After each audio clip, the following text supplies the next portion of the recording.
So, jetzt ist die Vorderachse raus.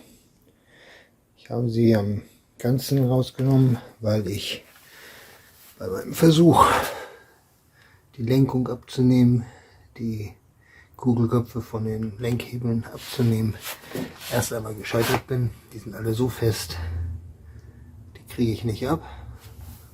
Die bekomme ich hier schwer raus. Da wird noch einiges zu tun sein.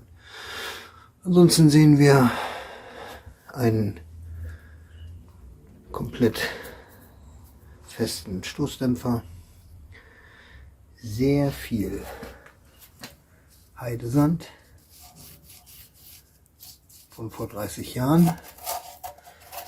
Das ist da, denke ich, drin gewesen, als der Wagen geparkt wurde, Anfang der 90er. Viel Dreck, den möchte ich jetzt noch wegmachen. Dieser Stoßdämpfer gibt es wenigstens noch ein bisschen zu bewegen, aber dämpft auch nichts mehr.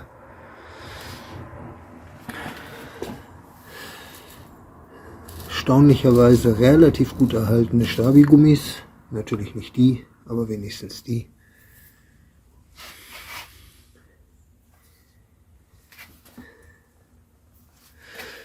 Die abgeschnittenen Bremsleitungen, weil da geht nichts mehr auf.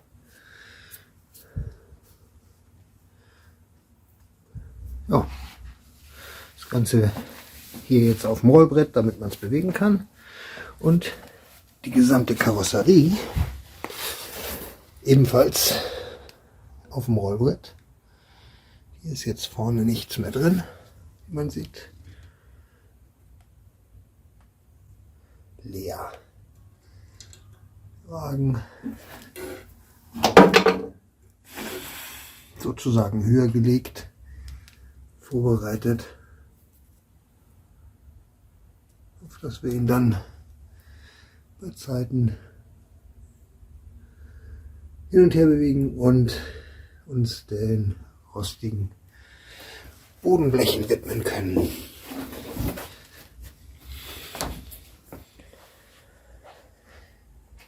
Hier auch nochmal ein Blick von oben.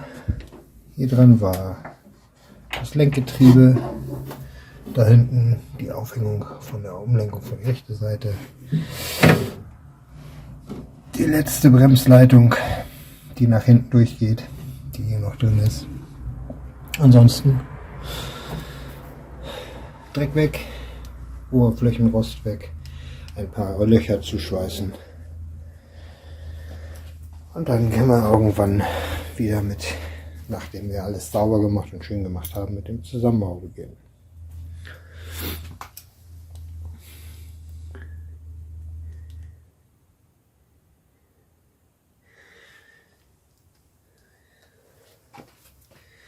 Wenn man hier sieht, wenn man es sieht,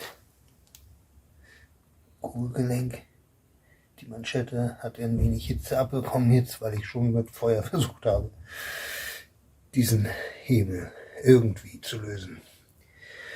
Da bleibt noch ein bisschen was zu tun. Aber wir werden die gesamten Fahrwerkskomponenten alt schön auf der Werkbank restaurieren können.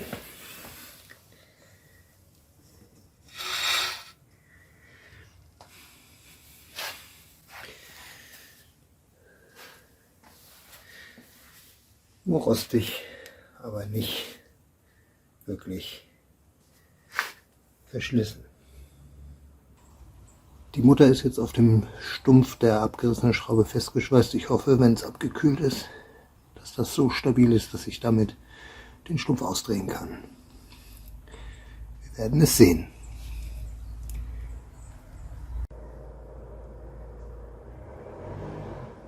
Es hat tatsächlich geklappt. Der Schraubenstumpf ist raus.